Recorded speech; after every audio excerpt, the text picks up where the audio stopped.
وبرکاتہ۔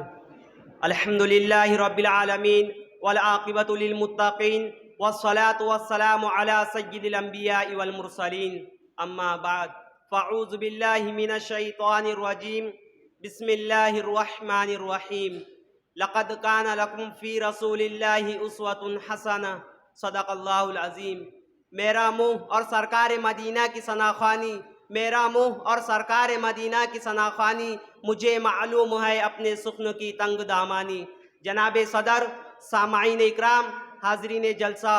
میرا اور آپ سب حضرات کا اور تمام مسلمانوں کا حضور پر نور صلی اللہ علیہ وسلم سے انتہائی والہانہ تعلق ہے، اور یہ تعلق و محبت ہی ہماری زندگی کا سرچشمہ اور ہمارے درد کا درمہ ہے۔ اس لیے اس نورانی محفل میں رحمت للعالمین صلی اللہ علیہ وسلم کا تذکرہ کر کے ان کے خوشاچینوں اور عقیدت مندوں میں شامل ہونا چاہتا ہوں۔ محترم حضرات، حقیقت یہ ہے کہ نبی کریم صلی اللہ علیہ وسلم چند خیر و فلاح کی باتیں بتلانے کے لیے مبعوث نہیں ہوئے تھے۔ افراد انسانی کو کردار کے سانچے میں ڈھالنا یا ان کی تعلیم و تربیت ہی کے لیے آپ کا انتخاب نہیں ہوا تھا۔ ظلمات قدوں میں روشنی کے چراغ جلانا ہی آپ کا منصب نہ تھا۔ کسی خلوت میں بیٹھ کر ذکر و اذکار یا تلاوت و عبادت ہی آپ کا مقام نہ تھا۔ شرپسندی اور مخالفت و مزاحمت کے طوفانوں کو ختم کرنا ہی آپ کا زاویہ نگاہ نہ تھا، بلکہ آپ صلی اللہ علیہ وسلم کا مقصد حیات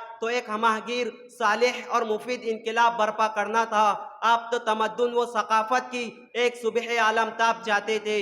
ماحول کی تیرگیوں کے خلاف مسلسل جد و جہد اور نبرد آزمائی اپنا فریضہ تصور کرتے تھے۔ آپ نے مکمل نظام زندگی الملک للہ الحکم للہ کا وہ ہماگیر تخیل پیش کیا، بلکہ اس کی تاسیس کر کے اسے عملی جامہ پہنایا، جس نے پورے معاشرے کو آسمانی ثقافت پر جگمگانے والے وہ اخلاق و اقدار کے گلدستے دیے جنہوں نے اپنی مسکان سے پورے عالم کو مہکا دیا۔ یہ حقیقت وہ واقعہ ہے کہ آپ صلی اللہ علیہ وسلم کی سیرت عالم نو کے فکری عملی معمار کی سرگزشت ہے، جس کے ہر شعبے میں احتساب نفس و احتساب کائنات کا درس ہے،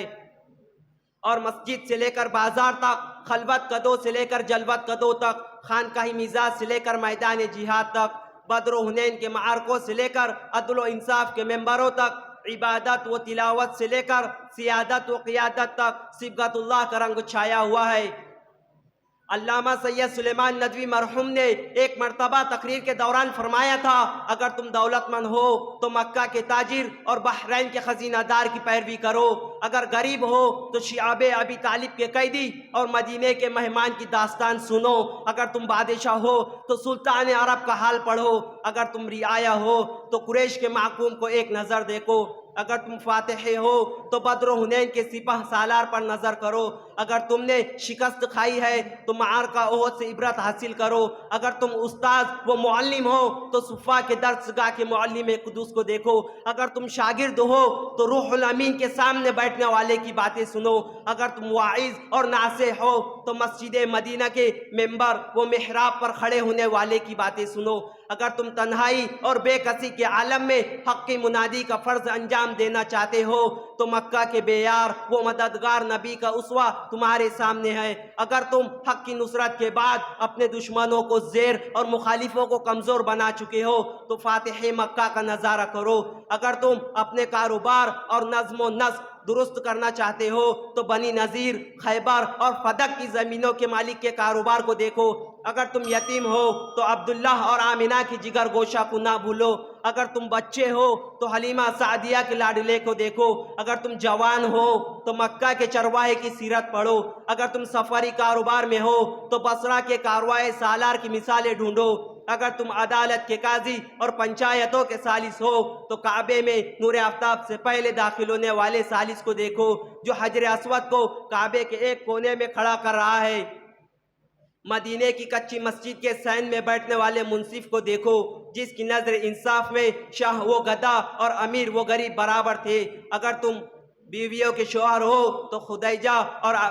اور عائشہ کے مقدس شوہر کے حیات پاک کا مطالعہ کرو، اگر تم اولاد والے ہو تو فاطمہ کے باپ اور حسن و حسین کے نانا کا حال پوچھو،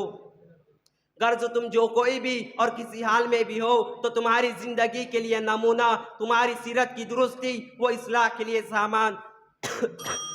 وآخر دعوانا ان الحمد للہ رب العالمین۔ السلام علیکم ورحمۃ اللہ وبرکاتہ۔